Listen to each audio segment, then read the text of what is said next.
Oh, it's a beautiful morning, it's a lovely day to be outside. So I've ventured out of my workshop into my log store. Fog has cleared just about, it's a little bit hazy but it's a lovely morning out in my log store.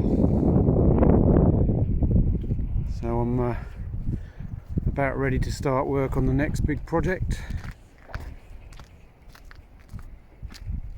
which is turning this piece of chestnut into a wildlife themed bench for Strumpshaw Fen RSPB Reserve.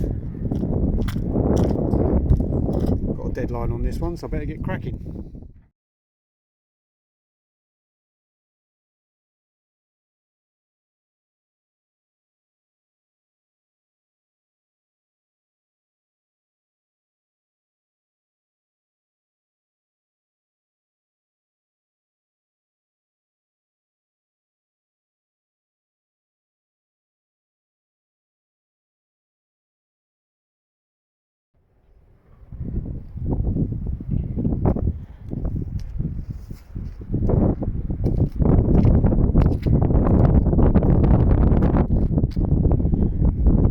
Yep, that'll do.